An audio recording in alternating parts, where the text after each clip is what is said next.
નમસ્કાર દર્શક મિત્રો, બ્રેકિંગ ન્યૂઝમાં આપનું હાર્દિક સ્વાગત છે. આપ જોઈ રહ્યા છો ગુજરાત ન્યૂઝ 24. બગેશ્વર મહાદેવ મંદિર ખાતે બર્ફાની બાબાની આંગી કરાઈ. સમગ્ર દેશમાં પવિત્ર શ્રાવણ માસમાં શિવ ભક્તો શિવાલયોમાં જઈ ભગવાન શિવની પૂજા અર્ચના કરી તેમને રીઝવવાના પ્રયાસો કરી રહ્યા છે.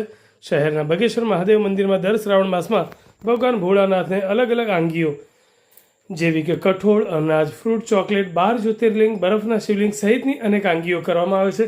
ત્યારે ચાલુ વર્ષે શ્રાવણ માસના પ્રથમ સોમવારે બગેશ્વર મંદિર ખાતે બર્ફાની બાબાની ઝાંખી કરાવવામાં આવી હતી, જેમાં મોટી સંખ્યામાં શ્રદ્ધાળુ ભક્તોએ બાબાના દર્શન કર્યા હતા. ત્યારબાદ મંદિર ખાતે ભગવાન સદાશિવની મહાઆરતી યોજવામાં આવી હતી, જેમાં પાટણ ભાજપના આગેવાન અને અંબિકા શાક માર્કેટના પ્રમુખ મનોજ પટેલ, કૌશલ પટેલ સહિતના ભક્તોએ ભગવાન શિવની મહાઆરતી ઉતારી ધન્યતા અનુભવી હતી. મહાદેવ મંદિરમાં દર્શન માટે શ્રદ્ધાળુ ભક્તોની લાંબી કતારો સર્જાઈ હતી.